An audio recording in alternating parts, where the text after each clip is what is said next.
پہلے درود شریف پڑھ لیں تمام حضرات۔ اللہم صلی علی محمد وعلی آل محمد کما صلیت علی ابراہیم وعلی آل ابراہیم انک حمید مجید۔ اللہم بارک علی محمد وعلی آل محمد کما بارکت علی ابراہیم وعلی آل ابراہیم انک حمید مجید۔ الحمد لله نحمده ونستعينه ونستغفره ونؤمن به ونتوكل عليه ونعوذ بالله من شرور أنفسنا ومن سيئات أعمالنا من يهده الله فلا مضل له ومن يضلله فلا هادي له ونشهد أن لا إله إلا الله وحده لا شريك له ونشهد أن سيدنا وسندنا وشفيعنا وحبيبنا ومولانا محمدا عبده ورسوله وصلى الله عليه وعلى آله وصحبه وسلم تسليما كثيرا أما بعد قال الله تبارك وتعالى في كتابه الكريم أعوذ بالله من الشيطان الرجيم بسم الله الرحمن الرحيم قل هو الله أحد الله الصمد لم يلد ولم يولد ولم يكن له كفوا أحد صدق الله مولانا العلي العظيم۔ اس بزم جنوں کے دیوانے ہر راہ سے پہنچے یزداں تک، اس بزم جنوں کے دیوانے ہر راہ سے پہنچے یزداں تک، ہیں عام ہمارے افسانے دیوار چمن سے زنداں تک، سو بار سنوارا ہے ہم نے اس ملک کے گیسوئے برہم کو، یہ اہل جنوں بتلائیں گے کیا ہم نے دیا ہے عالم۔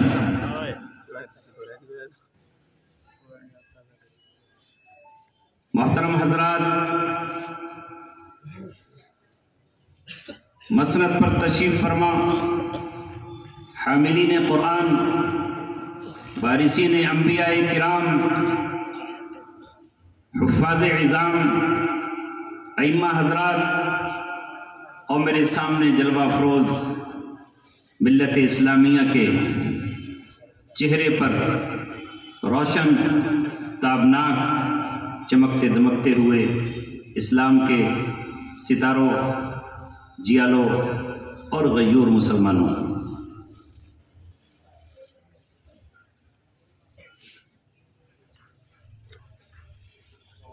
ہزاروں سال نرگس اپنی بے نوری پہ روتی ہے، بڑی مشکل سے ہوتا ہے چمن میں دیدور پیدا۔ ایک بار اللہ تبارک و تعالیٰ نے ماضی کی طرح ہمیں اور آپ کو پھر جمع کیا ہے، اور اس نے اس وقت ہمیں جمع فرما کر ہم پر احسان عظیم کیا ہے،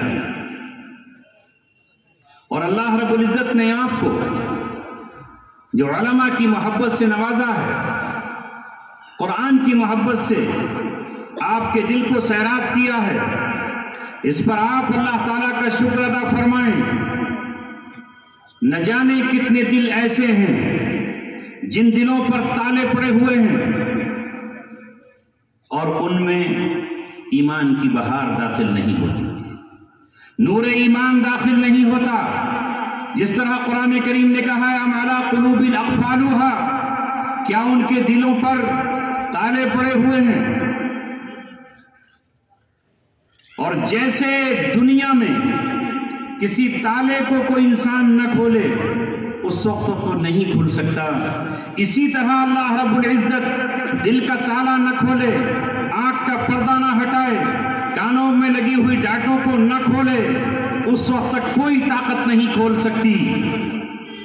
نوح علیہ السلام کے بیٹے کے لیے دل کا تالا نہیں کھلا، آنکھ سے پردہ نہیں ہٹا۔ باپ کتنا بڑا رسول اور پیغمبر ہے کہ اللہ رب العزت اس کی دعا کو قبول کرتا ہے، اور نوح علیہ السلام قوم سے تھک کر، ہار کر، مایوس ہو کر جب اللہ سے دعا کر بیٹھتے ہیں، رب لا تذر علی الارض من الکافرین دیارا، اے اللہ یہ قوم اس منزل پر پہنچ گئی ہے کہ اب یہ ہدایت نہیں پائے گی، اس قوم کا ڈی این اے فاسد ہو گیا ہے۔ وَلَا يَلِدُ فَاجِرًا إِلَّا كَفَّارًا، اب ان کی نسلیں بھی فاسق اور فاجر ہی جنیں گی، منکرین خدا ہی کو جنم دیں گی۔ وہ دعا بارگاہ رب العزت میں قبول ہوئی اور پوری قوم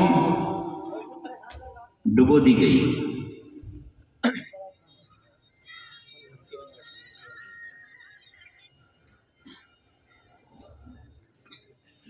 پوری قوم پانی میں غرق کر دی گئی، انہی کے ساتھ ان کا بیٹا بھی غرق ہوا۔ اور قرآن نے کہا نوح علیہ السلام کی بیوی بھی اسی طوفان کا شکار ہوئی۔ دو نبیوں کی بیویوں کا ذکر قرآن نے کیا ہے، ایک نوح علیہ السلام کی بیوی ہے اور ایک لوط علیہ السلام کی بیوی ہے۔ اللہ تبارک و تعالیٰ ان دونوں کا ذکر کیا ہے، کانتا تحت عبدین صالحین، یہ دونوں میرے نیک بندوں کے نکاح میں تھیں۔ رب العزت نے کیسا مقام عطا کیا تھا، ایک کو لوط علیہ السلام کو کی بیوی بننا نصیب ہوا۔ یہ لوگ جو اٹھتے ہیں تو اس سے ذہن منتشر ہو جاتے ہیں۔ خدا کے واسطے، اس اللہ کا واسطہ، کم سے کم آگے بیٹھنے والے ذرا شور شرابہ نہ کریں، مضمون آئے گا اور چلا جائے گا۔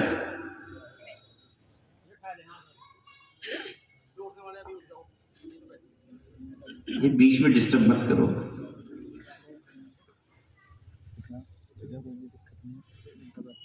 اس لیے تھوڑی دیر خاموش ہو جاؤ، اسی کے لیے آپ نے مجھے دعوت دی ہے، اسی کے لیے میں آپ کے پاس آیا ہوں۔ اب پھر اس بیچ میں بھی اگر آپ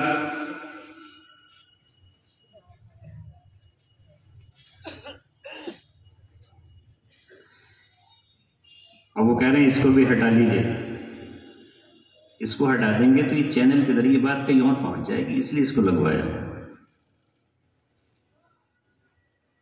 آپ تھوڑا ادھر آ جائیے، تھوڑا سا۔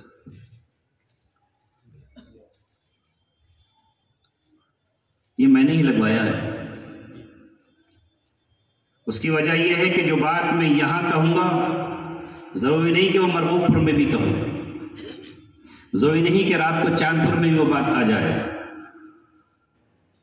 یہ باتیں رٹی رٹائی نہیں ہیں، یہ طوطا نہیں ہے جس کو آپ نے میاں مٹھو رٹوا دیا اور وہ وہی بولے گا جو آپ نے کہا۔ یہ تو آفاق سے کھینچی جاتی ہے، سینوں میں اتاری جاتی ہے، توحید کی میں ساغر سے نہیں نظروں سے پلائی جاتی ہے۔ وہ جو مضمون دیں گے وہ آپ کو دیا جائے گا، وہ جس سے روکیں گے اس سے انسان رک جائے گا۔ حضرت مولانا رومی رحمت اللہ علیہ مثنوی لکھنے کے لیے بیٹھے، لکھتے رہے، اشعار لکھتے رہے، درد بہاتے رہے، عشق الہی کی آگ لوگوں کے سینوں میں لگانے کے لیے ان کا قلم چلتا رہا، اور نورانیت بکھیرتا رہا، روحانیت بکھیرتا رہا، مگر اس کے بعد پھر انہوں نے یہ کہا کہ اب مجھے آگے لکھنے کی اجازت نہیں ہے، قلم ٹھہر گیا ہے، ہاتھ رک گیا ہے۔ وہ طاقت جو ہاتھوں کو حرکت دے رہی تھی، اس نے اب اس کو روک لیا ہے۔ اب میرے بعد اللہ تبارک و تعالیٰ کسی اور کو پیدا کرے گا اور وہ اس کی تکمیل کرے گا۔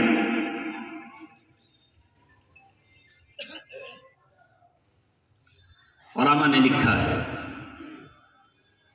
اس کے بعد پھر مثنوی رومی کا تکملہ کس نے کیا؟ بتاؤ۔ پھر جو باقی رہا تھا درد، جو جذبہ ان کے پیر و مرشد تھے مولانا رومی رحمت اللہ علیہ کے، ضیاء الدین رومی رحمت اللہ علیہ کے شمس تبریز، مگر شمس تبریز بول نہیں پاتے تھے، لکھ نہیں پاتے تھے، اندر جذبات کا جوالا مکھی ابل رہا تھا، مگر زبان سے کہہ نہیں پاتے تھے۔ اللہ تعالیٰ سے دعا کی، دل میں جو دریا معجزم ہے، اس کے لیے کوئی مجھے ایسا شخص دے دے جو میرے جذبات کی ترجمانی کر سکے۔ گزر ہوا، نظر پڑی مولانا ضیاء الدین رومی رحمت اللہ علیہ پر، جو لفظوں کے عالم تھے، الفاظ کے عالم تھے، روحانیت اندر نہیں تھی، نظر ڈالتے ہی اپنا بنا لیا۔ نگاہ مرد مومن سے بدل جاتی ہیں تقدیریں، جو ہو عزم سفر پیدا تو کٹ جاتی ہیں زنجیریں۔ پھر مولانا رومی رحمت اللہ علیہ نے لکھی وہ رومی جسے پڑھ کر انسان کی دنیا میں معرفت کے چراغ جل اٹھتے ہیں اور عشق الہی کی آگ جل اٹھتی ہے۔ زندان کی خلوتوں میں، تنہائیوں میں، وہاں کے خلوت خانوں میں اللہ تبارک و تعالیٰ نے مجھے مولانا رومی کے اشعار پڑھنے کا موقع عطا کیا، اور ایسا لگا جیسے کسی اجڑی ہوئی دنیا کو کسی نے پھر آباد کر دیا ہے۔ جب جب بھی میں اس کو پڑھتا تب تب مجھے اس میں سے نور کی کرنیں نظر آتی، میرا ایمان جوالا مکھی کی طرح بھڑکنے اٹھتا اور میرے دل میں عشق خدا کی آگ لگتی اٹھتی۔ جب جب بھی وہ چنگاری ٹھنڈی ہوتی، میں نے وہ اشعار اپنی ڈائری میں لکھے ہوئے ہیں، اور اس کے بعد پھر حضرت مولانا شاہ عبد الغنی پھول پوری نور اللہ مرقدہ کی معرفت الہیہ کتاب مجھے وہ اللہ تبارک و تعالیٰ نے بھیجی، اور وہاں یقین ہوا مجھے کہ وہ اللہ تبارک و تعالیٰ جو عرش اعظم پر مستوی ہے اور وہاں سے پوری کائنات کو چلا رہا ہے، جس نے ہماری ہدایت کے لیے، یعنی انسانوں کی ہدایت کے لیے کبھی صحیفے بھیجے، صحف ابراہیم و موسیٰ جس کا ذکر قرآن میں ہے، کبھی وہ صحیفہ حضرت آدم کے پاس آتا ہے، کبھی وہ صحیفہ حضرت ابراہیم کے پاس آتا ہے، کبھی تورات حضرت موسیٰ علیہ السلام کو عطا کی جاتی ہے، اور کبھی زبور حضرت عیسیٰ علیہ السلام کو سپرد کی جاتی ہے، اور پھر آخر میں جب اس امت کا مرحلہ آتا ہے، جب مشرق تا مغرب، شمال تا جنوب، عرش تا فرش، اللہ تبارک و تعالیٰ ہدایت کا انتظام کرتا ہے، تو اس کے لیے پھر قرآن مقدس اور قرآن آتا ہے۔ بتاؤں وہ کتاب کیسے پہنچی؟ شاہ عبد الغنی پھول پوری رحمت اللہ علیہ، حضرت مولانا اشرف علی تھانوی نور اللہ مرقدہ کے خلیفہ اجل، انہوں نے معرفت الہیہ لکھی ہے۔ مجھ تک کیسے پہنچی بتا دوں؟ قاسم قربانو ذرا بول جائے کرو، کس نے کہا آپ کو کہ بولا مت کرو؟ بتا دو۔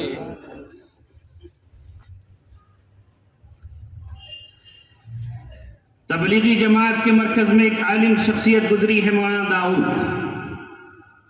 بہت بڑا نام، حضرت مولانا الیاس صاحب رحمۃ اللہ علیہ کے سامنے وہ تبلیغی جماعت میں لگے تھے۔ ان کے بیٹے ہیں حافظ محمد سلمان، ان کو بھی اٹھا کر کے اسی طرح تہاڑ پہنچا دیا گیا، وہ بھی پہنچ گئے۔ ان کا ہمارا آپس میں مذاکرہ ہوا. جیسے ہی وہ پہنچے میں نے ان سے کہا کہ حافظ صاحب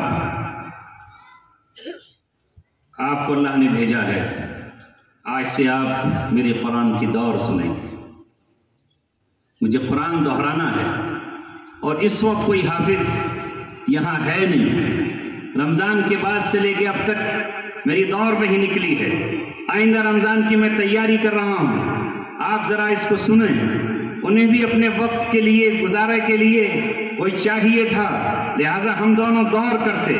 اس وقت پھر اللہ تعالیٰ کی معرفت، اس کی قدرت، اولیاء کرام کا تذکرہ، بزرگان دین کا تذکرہ جب چلا تو انہوں نے یہ کہا کہ میرے گھر پر معرفت الہیہ شاہ عبد المنی پھول پیر رحمۃ اللہ علیہ کی کتاب رکھی ہے.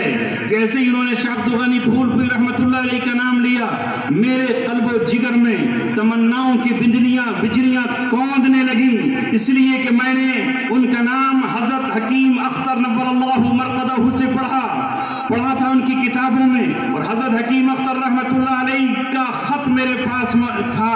انہی کے کہنے پر میرا سفر کسی اللہ والے کے لیے ہردوئی کا میں نے سفر کیا تھا، اور شاہ مولانا بہاء الحق صاحب نور اللہ مرقدہ میرے پیر و مرشد تھے، جن کے ہاتھ میں ہاتھ دے کر میں نے اپنے آپ کو بیچ دیا تھا، جس کا نام بیعت ہے. میں نے کہا حافظ صاحب آپ کا احسان ہوگا، وہ کتاب آپ منگوا دیجئے. کہنے لگے وہ بہت بوسیدہ ہو گئی ہے. میں نے کہا میری درخواست ہے آپ سے، وہ آپ کتاب منگا دیجئے. کتاب وہ میرے زمانے تک نہیں منگا سکے، وہ 8 نمبر جیل تہاڑ میں رہے، میں منڈولی میں آ گیا، کتاب مجھے دیکھ نہیں ملی. لیکن اتفاقاً یہ ہوا کہ 3 نمبر جیل میں نربھیا کانڈ والوں کو پھانسی دی جانا تھی اور پچھلا وارڈ خالی کرانا تھا، تو پچھلے وارڈ سے تمام لوگوں کا ٹرانسفر منڈولی جیل بھیج دیا گیا، اور حافظ سلمان بھی منڈولی جیل آ گئے. اور جیل آ کر انہوں نے یہ کہا کہ میرے پاس شیخ عبد القادر جیلانی رحمۃ اللہ علیہ کی غنیت الطالبین بھی ہے اور معرفت الہیہ بھی ہے. تو میں نے کہا یہ دونوں کتابیں آپ مجھے دے دیجئے. اور اللہ تبارک و تعالیٰ نے میری ہدایت کے لیے، میری رہنمائی کے لیے، میرے قلب کی تسکین کے لیے، میرے دل کی تسلی کے لیے، میرے دل کی آگ پر پانی ڈالنے کے لیے اور زخموں پر مرہم لگانے کے لیے اللہ تعالیٰ نے یہ کتابیں بھیجی ہیں. وہ کتابیں میں نے وہاں پڑھی اور اس کے اشعار بھی آج میری ڈائری میں، جو میری تاریخی ڈائری ہے، اس میں لکھے.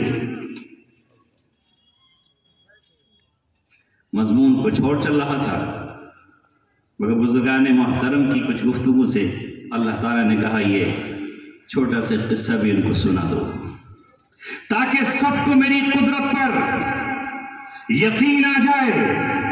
میں وہ ہوں جو سمندر میں اس کی تہ میں رہنے والے، پتھر کے اندر پلنے والے کیڑے کو بھی کھلاتا ہوں، اور میں وہ ہوں جو ماں کی کوکھ میں معصوم بچوں کی غذا کا انتظام کرتا ہوں.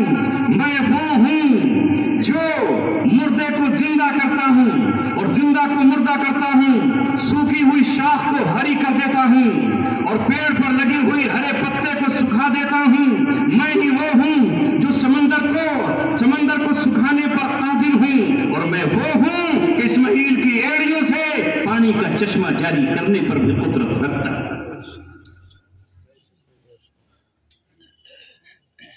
وہ جب اپنے بندوں سے محبت کرتا ہے تو ان کے لیے ہدایت کا انتظام کرتا ہے. حسن کا انتظام ہوتا ہے، عشق کا یوں ہی نام ہوتا ہے. اللہ تبارک و تعالیٰ انتظام کر دیتا ہے، پھر اس کا نام ہو جاتا ہے. تو اس نے ہماری ہدایت کے لیے کیا کچھ نہیں کیا. میں یہی سوچتا تھا کہ اے رب، اگر وہاں قرآن نہ ملا، اگر وہاں دینی کتابیں نہ ملی تو میری زندگی کیسے گزرے گی، میں وہاں کیسے رہوں گا. جب میں وہاں پہنچا تو قدیم ساتھیوں کے پاس قرآن بھی تھا، تفسیر قرآن بھی تھی، دینی کتابیں بھی تھیں. پھر اس کے بعد ہم نے کتابیں اور منگائیں. اس لیے تحدیث بن نعمت کے تار آج بھی یہ کہتا ہوں، شاید لوگ مجھ سے بار بار پوچھتے ہیں کہ وہاں کیا تم نماز پڑھ لیتے تھے، کیا وہاں تم جماعت کر لیتے تھے، کیا تم وہاں قرآن پڑھتے تھے. الحمدللہ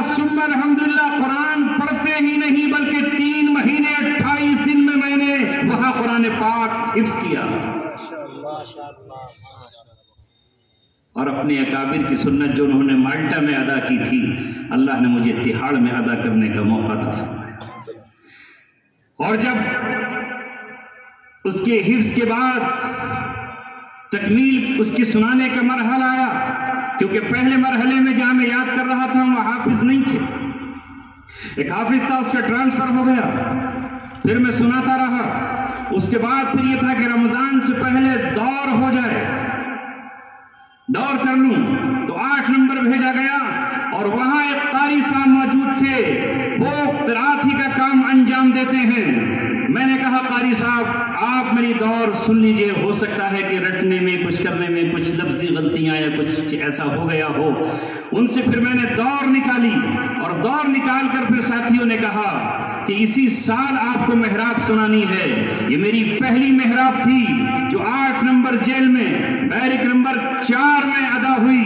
پیچھے وہ ساتھی تھے اور میں قرآن ان کے پیچھے سنا رہا تھا، اور پھر اللہ تبارک و تعالیٰ نے مجھے وہ نعمت عطا فرمائی، وہ عزت عطا فرمائی، اور اللہ تبارک و تعالیٰ نے وہ سعادت عطا فرمائی. میں یہ خوشیاں مناتا تھا کہ شاید میں بابا ہوتا تو میری زندگی جلوتوں کی زندگی ہوتی. میں عوام کے بیچ رہتا تھا، صبح کہیں شام کہیں، دن کہیں رات کہیں، کبھی اس مدرسے میں کبھی اس مدرسے میں. ان مدرسوں کو میں اپنا ہی مدرسہ سمجھتا تھا اور سمجھتا ہوں. یہ الگ بات ہے کہ میں کوئی بڑا ادارہ آج تک قائم نہیں کر پایا، یہ سب میرے ہی ادارے ہیں. اللہ چاہتا تھا کہ کل جب تو دنیا کو سناتا ہے کہ قیامت کے میدان میں ایک حافظ قرآن سے کہا جائے گا یقال لصاحب القرآن اقرأ وارتقی، او حافظ قرآن آج تو قرآن کی تلاوت کر، پڑھ اور جنت کے درجوں پر چڑھتا چلا جا. میں یہ حدیث سنایا کرتا تھا، اقرأ وارتقی، پڑھ اور جنت کے درجوں پر چڑھتا چلا جا. ورتل کما کنت ترتل فی الدنیا، ذرا ٹھہر ٹھہر کے ترتیل کے ساتھ پڑھ، جلدی مت کر. مقتدی تو جلدی مچائیں گے نہیں. ورتل کما کنت ترتل فی الدنیا وان منزلک عند آخر آیۃ تقرأها، تیرا مقام وہ ہے جہاں پڑھتے پڑھتے تو آخری آیت پر پہنچے گا. تو جب میں حدیث پڑھتا تو اس وقت میرے دل میں کسک پیدا ہوتی، دل سے ایک آہ نکلتی، وہ آہ ٹھنڈی ہوتی کہ کل حافظ قرآن جب میدان قیامت میں چل رہے ہوں گے اور قرآن پڑھ رہے ہوں گے. حالانکہ دنیا مجھے اس وقت حافظ سمجھا کرتی تھی اور مجھے بھی بتانے کی ضرورت کیا تھی کہ میں حافظ نہیں ہوں. لہذا رمضان آتا تو لوگ مجھ سے پوچھتے کہ کہاں سنا رہے ہو، میں کہتا سنا تو نہیں رہا مگر سن رہا. دل سے جو آہ نکلتی ہے اثر رکھتی ہے، دل سے جو آہ نکلتی ہے اثر رکھتی ہے، پر نہیں طاقت پرواز مگر رکھتی ہے.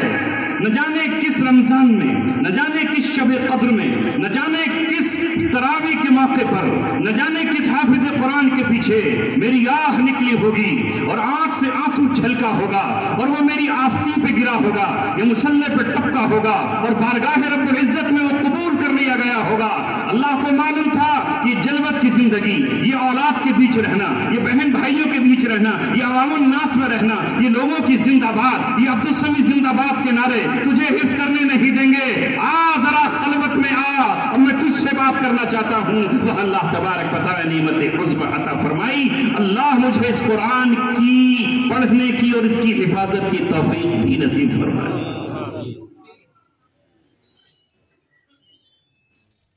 کوئی بات نہیں، سنتے رہیے.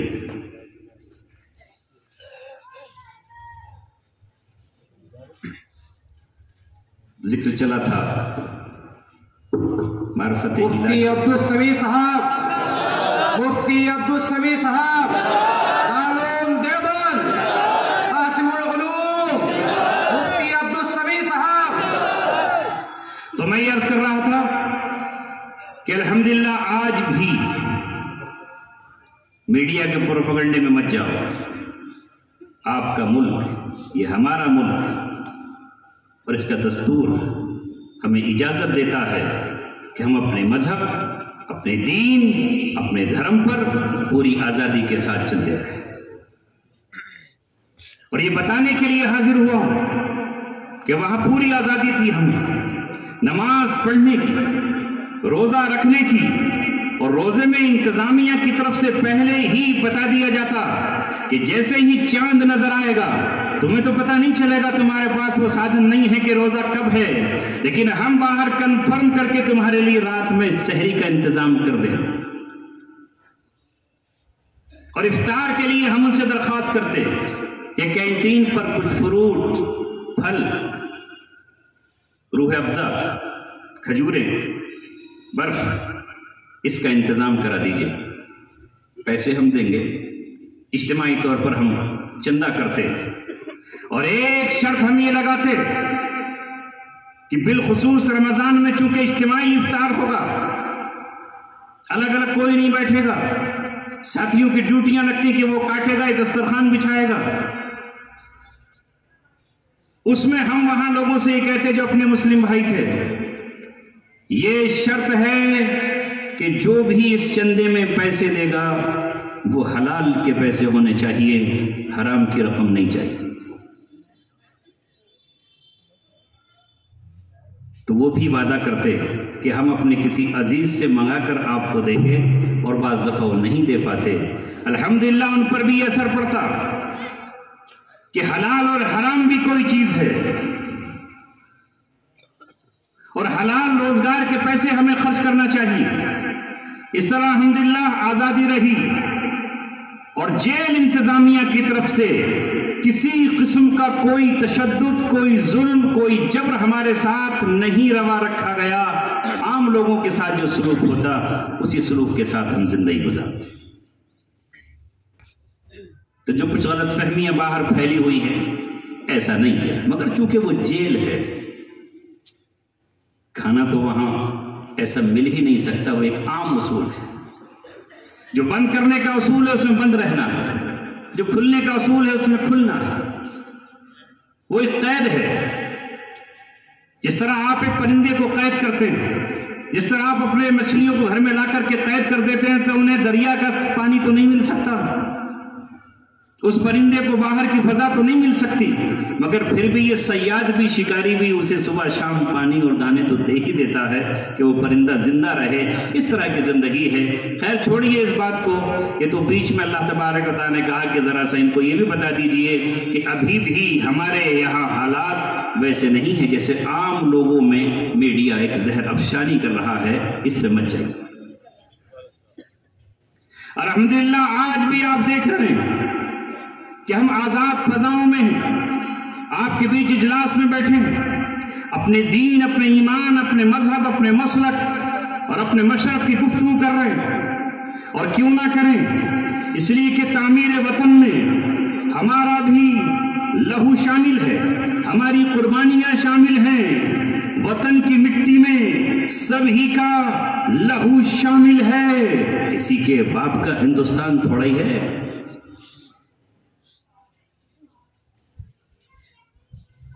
یہیں سے چند کلومیٹر کے فاصلے پر جس کا نام دارالعلوم ہے اور جو دنیا میں دارالعلوم دیوبند کے نام سے جانا جاتا ہے، جو شاہ ولی اللہ محدث دہلوی کی فکر اور حضرت مجدد الفسانی رحمت اللہ علیہ کی معرفت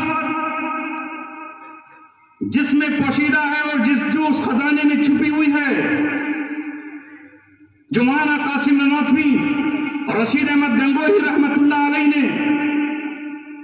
تعمیر کیا، گلشن، چمن، قلعہ، علم کا ایک دریا، سمندر، موج، اسی کا یہ اثر ہے۔ اے قاسم پور میں رہنے والوں، میں ہندوستان کے مختلف شہروں میں گیا ہوں، مگر یہ نورانیت، یہ دین سے محبت، یہ اجتماعیت جو تمہارے یہاں ہے وہ دوسری جگہ نظر نہیں آتی۔ اجڑے ہوئے دل ہیں، بکھری ہوئی کہانیاں ہیں، منتشر جسم ہیں، سوچیں الگ الگ ہیں۔ یہ دارالعلوم کی مقناطیسیت ہے، یہ اس کی کشش ہے، یہ اس کا کمال ہے، یہ اللہ تبارک و تعالیٰ کے نیک بندوں کی کرامت ہے جو آپ کو حاصل ہے۔ جو جتنا آپ کے قریب ہوگا اتنا ہی اس سے گرمی حاصل کرے گا، جو جتنا روشنی کے پاس ہوگا اتنی ہی زیادہ روشنی اس کو حاصل ہوگی۔ رامپور والے اس سے محروم ہیں، بریلی والے اس سے محروم ہیں، اور دور چلے جائیے وہ لوگ اس سے محروم ہیں۔ آپ اپنی قسمت پر جتنا ناز کریں اتنا کم ہے، جتنا آپ شکریہ ادا کریں اتنا کم ہے۔ یہ نورانیت دور تک پھیلتی چلی جاتی ہے۔ جتنا دارالعلوم دیوبند کا قرب ہے اتنا ہی اچھا ماحول اس علاقے کا۔ میں نے قرآن مقدس کی ایک سورت تلاوت کی اور ماشاءاللہ سارے ہی مسلمانوں کو یہ سورت یاد ہے نا؟ سورہ اخلاص، کیا نام ہے اس کا؟ سورہ اخلاص۔ اخلاص کسے کہتے ہیں؟ خالص، خالص تو سمجھتے ہیں، پیور، ایک دم اوریجنل جو چیز ہوتی ہے وہ خالص کہلاتی ہے۔ تو اس سورت کا نام ہی اخلاص ہے، اس میں کوئی ملاوٹ کسی طرح کی شرکت ہے ہی نہیں۔ اور اللہ کے رسول صلی اللہ علیہ وسلم نے فرمایا کہ سورہ اخلاص 1/3 ہولی قرآن ہے، 1/3 قرآن ہے۔ قرآن کے اگر 3 حصے کیے جائیں تو ایک قل هو اللہ احد سورت ہے اور باقی 2 حصے قرآن، وہ میں نے آپ کے سامنے تلاوت کی ہے۔ اور یہ سورت اتری ہے مکہ معظمہ میں۔ اس سورت کو اور 2 سورتیں اور پیچھے چلے جائیے تو قل یا ایھا الکافرون کو اللہ کے رسول صلی اللہ علیہ وسلم نماز فجر کی سنتوں میں اور نماز مغرب کی سنتوں میں پڑھا کرتے تھے۔ اتنی آسان ہے، ان پڑھ سے ان پڑھ مومن جو کچھ نہ جانتا ہو مگر نماز پڑھنا چاہتا ہو اور نماز پڑھتا ہو، چاہے وہ 8 کی پڑھتا ہو یعنی جمعے کی، یا کھاٹ کی پڑھتا ہو جنازے کی، یا 360 کی پڑھتا ہو عید بقرہ عید کی، اس کو بھی قل هو اللہ احد یاد ہے۔ اس لیے کہ اتنی سمپل، اتنی سادہ، اتنی سادھارن، اتنی سہل، اتنی ایزی ہے۔ قل هو اللہ احد اللہ الصمد لم یلد ولم یولد ولم یکن له کفوا احد، ہو گئی۔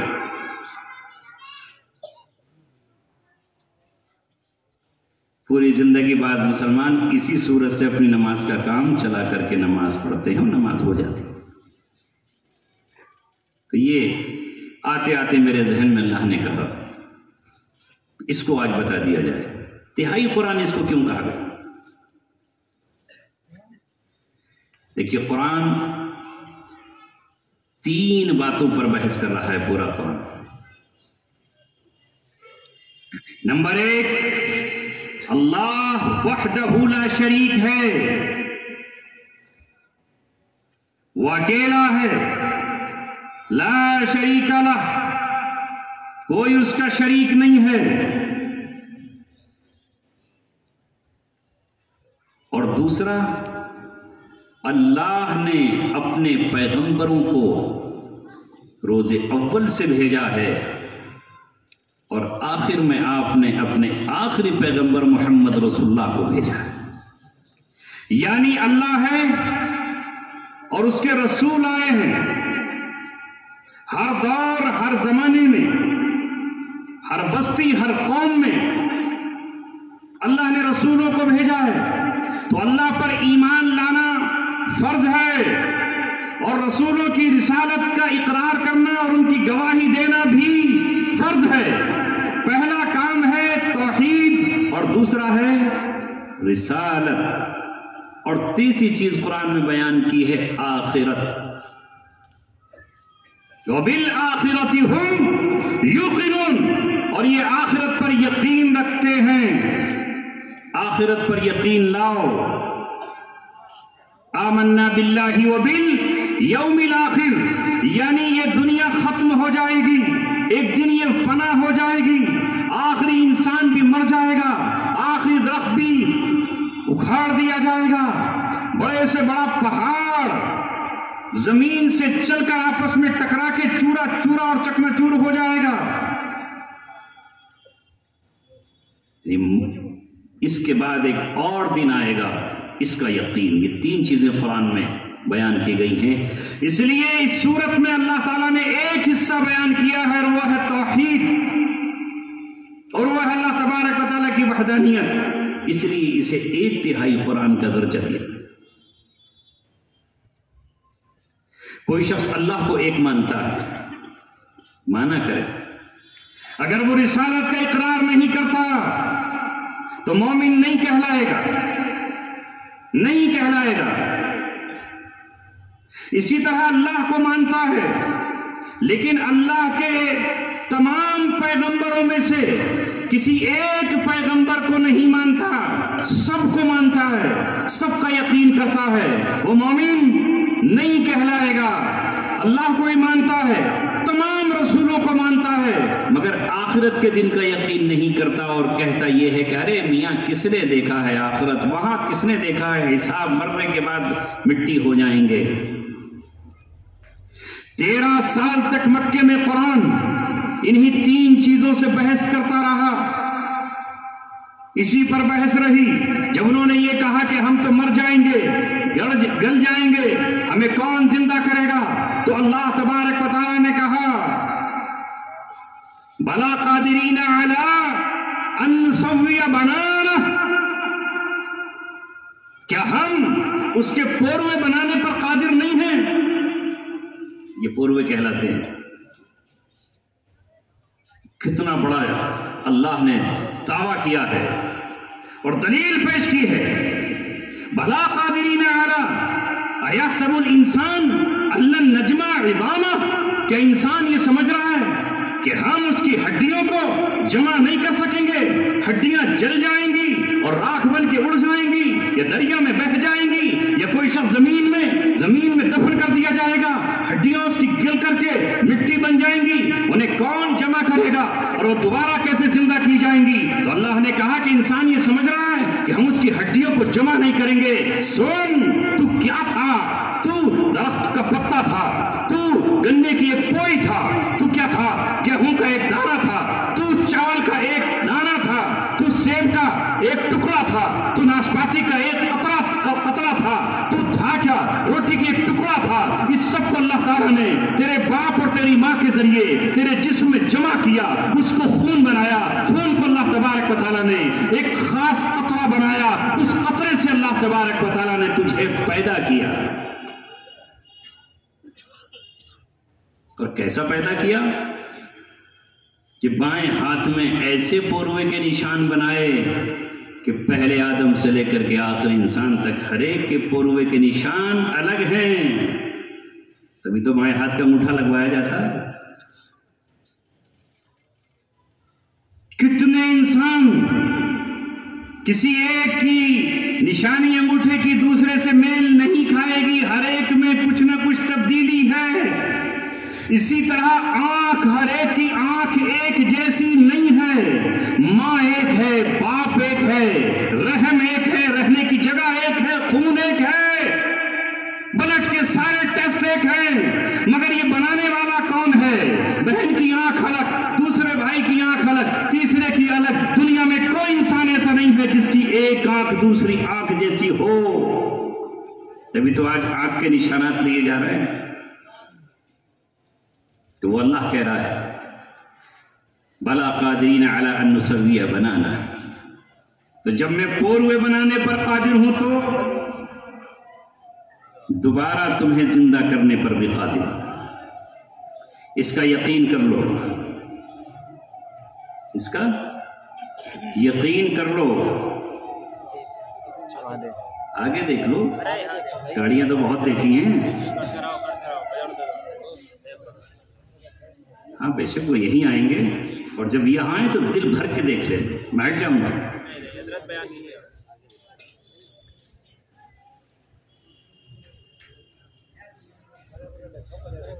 سب انشاءاللہ آپ کو دیکھنے آ رہے ہیں اور آپ کو دکھانے کے لیے بنایا جا رہا ہے۔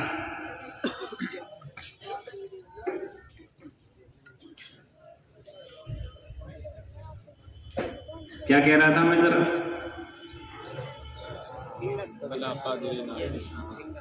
تو آنکھ ادھر کر دو نا میری طرف.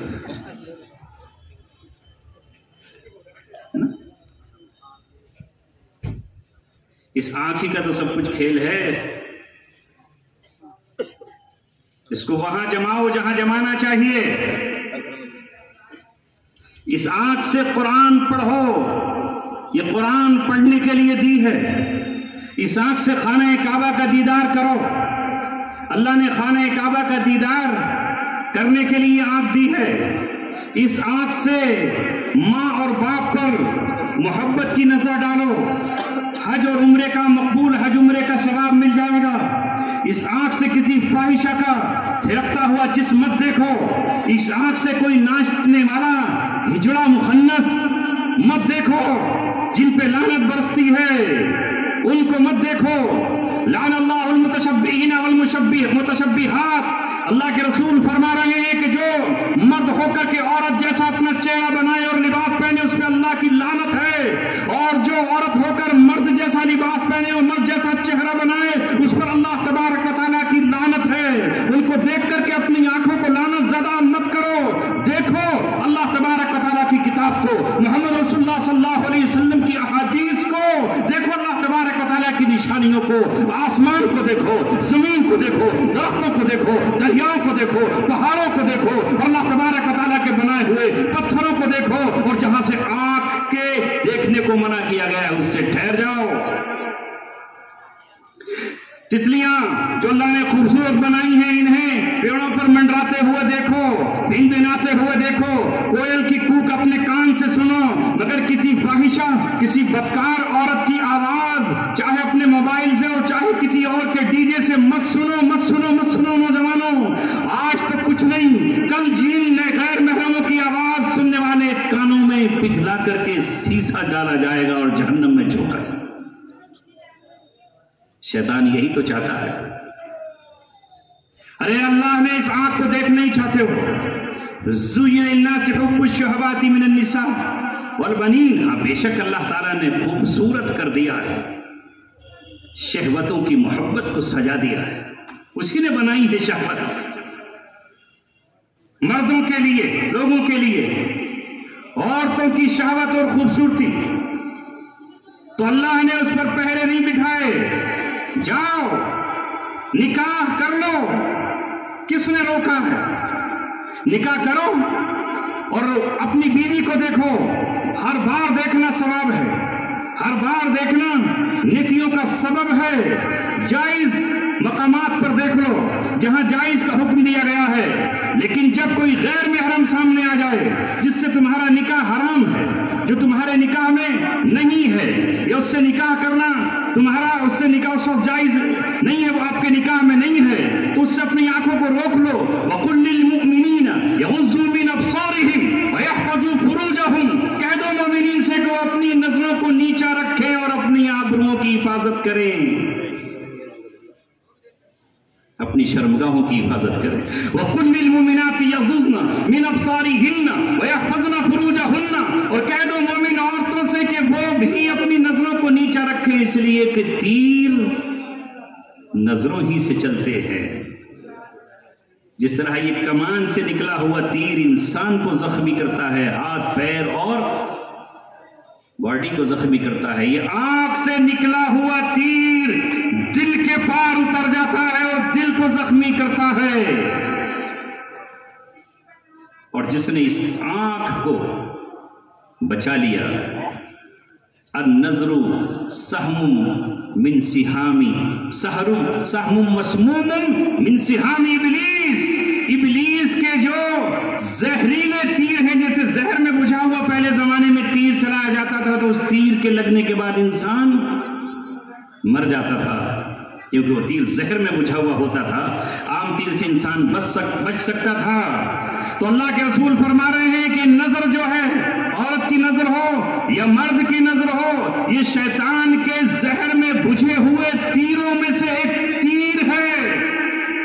جس وقت یہ لگتا ہے تو کہیں کا نہیں چھوڑتا. لیکن جس وقت کوئی انسان اس نظر کو نیچا کر لے اور اس آیت کو یاد رکھے کہ میرے رب نے مجھے نظر نیچا کرنے کا حکم دیا ہے، نہیں اٹھاؤں گا.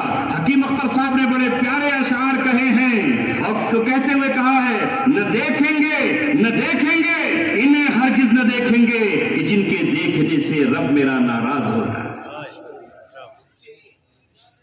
مفتی عبدالسمیع صاحب، مفتی عبدالسمیع صاحب، دارالعلوم دیوبند، علماء دین، مولانا اظہر مدنی صاحب، مولانا اظہر مدنی صاحب، مفتی عبدالسمیع صاحب.